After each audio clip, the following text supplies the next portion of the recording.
너무나 멋지지 않습니까? 너무나 감사한 하느님 아니십니까? 예. 자, 근데 상지님께서는 이렇게 말씀하십니다.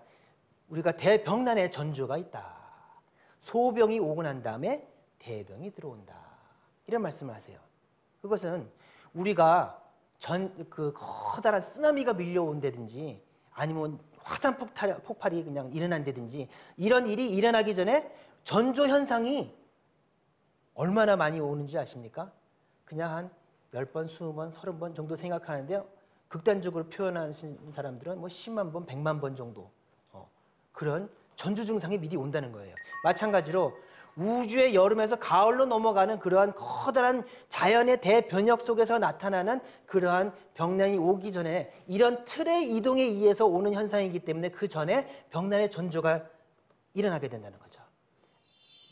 앞으로 만병이 들어오느니라.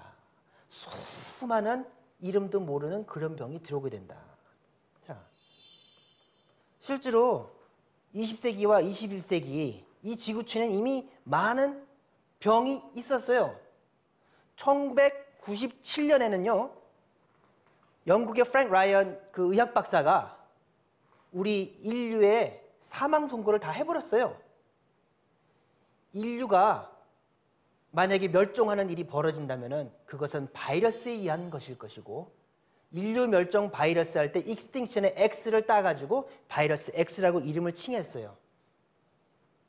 이미 1997년에 의학계에서는 이미 한계에 다 다다랐다는 걸 알았어요. 그리고는 우리가 수없이 많은 팬데믹을 경험했습니다.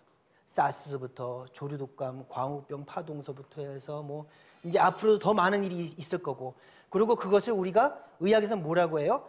너무 엄청나게 크다 해서 팬이 엄청 왕, 짱 뭐 이렇게 표현할 수 있는데 엄청 큰 팬데믹이 몰려오고 있다. 그런데 상진님 입장에서는 앞으로 오는 대병난에 비하면 이것은 하나의 소병, 작은 병에 불과하다. 마치 감기 걸리기 전에 액취! 하고 재채기 한 번 하는 정도다. 이렇게 안온산 태성정도사님께서 말씀을 하셨는데요. 이런 것이 먼저 뒤흔들지만 그러고 난 다음에 실질적으로는 앞으로 다가올 이 3년 질병 대란에 비하면 이거는 단지 서곡에 불과할 뿐이다. 라는 말씀입니다. 자, 그 중에서도 병난 개벽의 길 안내자로서의 시두 두 창을 상진님께서 말씀하십니다. 상진인 공사로 소병들의 극점이 다다르게 되면은 가을 대개벽기의 실제 상황으로 몰고 들어오는 또 다른 병이 터지는데 그것이 시두의 폭발이라고 얘기를 하고 계십니다. 그래서 앞으로 시두가 대발을 하게 되는데 상진님께서 1908년 천지공사를 보시면서 이런 말씀을 하십니다.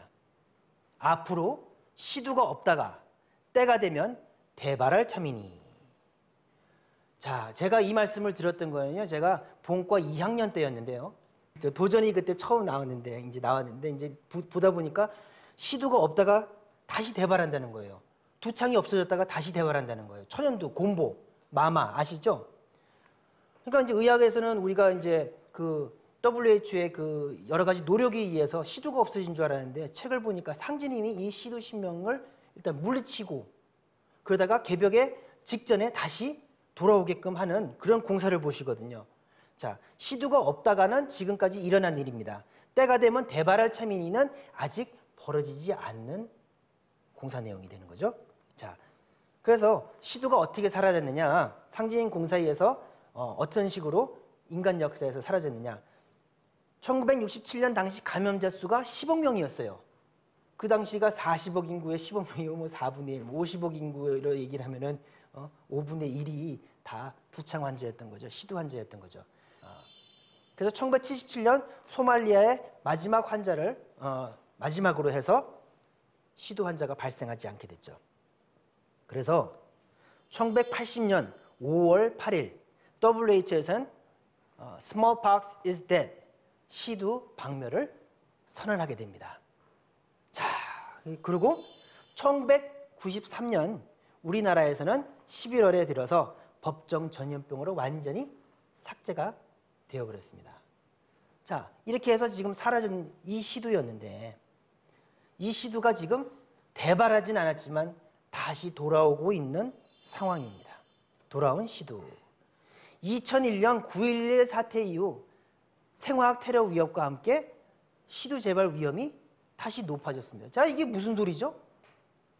아니, WHO에서 시두가 다 없어졌다고 선언을 했는데 시두가 다시 돌아온다니요.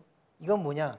정치적으로 전 세계에다가 시두가 없어졌다고 얘기했지만 시두균이 완전히 사라졌던 건 아니에요. 소련과 미국에서 그 마지막 균을 가지고 있었는데 놀랍게도 유전자 조작을 군사 목적으로 유전자 조작을 하고 있었던 거예요.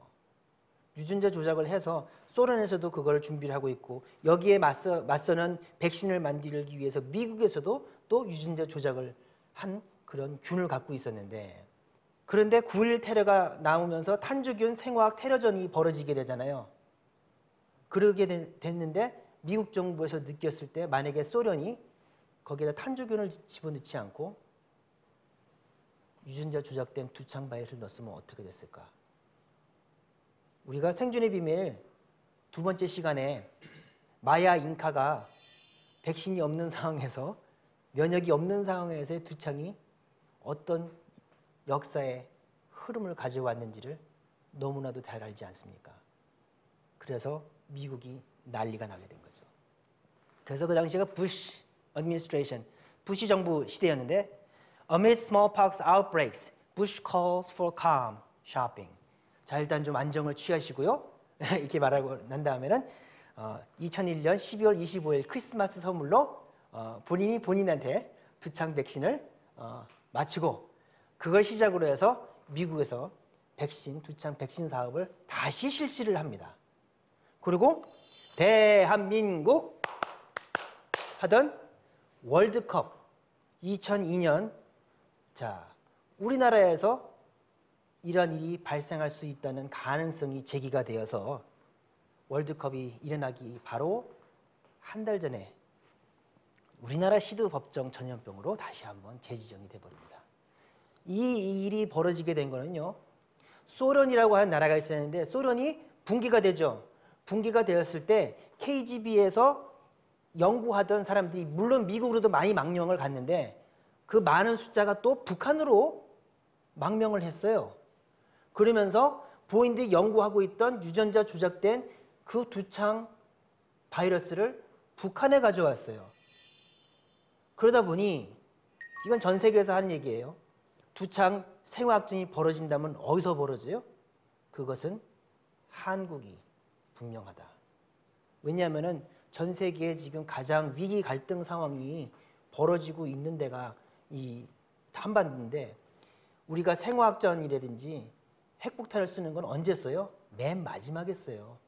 본인이 전쟁에 이길 수 없을 때 맨 마지막에 히든 카드로 쓰는 그런 카드인데 북한이 만약에 압박에 못 이겨가지고 쓴다고 한다면은 그 두 가지일 거라는 거죠. 우리가 그런 현실 속에서 살고 있는 것입니다. 그래서 이를 걱정한 우리나라 대한민국 정부는 2009년 시두 테러 대비 훈련을 실시를 했어요. 시두가 대발하는 것을 대비를 해서 국가에서 이미 액션을 취하고 있는 것입니다. 자, 그런데 상지님께서 뭐라고 말씀하시냐면요. 시두가 대발하거든 병겁이 날 줄 알아라. 자, 이것은 무엇이냐? 우리가 대전을 이제 버스를 타고 이제 대전으로 이제 올 때 보면은 이정표가 있죠. 대전 60km, 대전 50km, 그리고 이제 40km, 30km, 20km 하다가 이제 대전 5km 남았습니다. 그리고 이제 뭐 이렇게 안녕하십니까 대전입니다. 이렇게 오는 지표가 있잖아요. 안녕하십니까 대전입니다. 라고 하는 그 지표가 바로 시두라는 거죠. 시두라고 하는 그 역사성은요. 우리가 시두라고 하는 것은 인류 문명이 시작이 되면서 농경 문화가 시작이 되면서 그 상극의 역사가 시작이 되는 그 순간 인류와 함께 같이 인류 문명과 함께 온 전염병이 두창입니다. 선천의 역사 시작과 함께 시작이 됐어요. 그리고 선천의 역사가 문 닫는 그 마지막 순간에 시두가 문을 닫고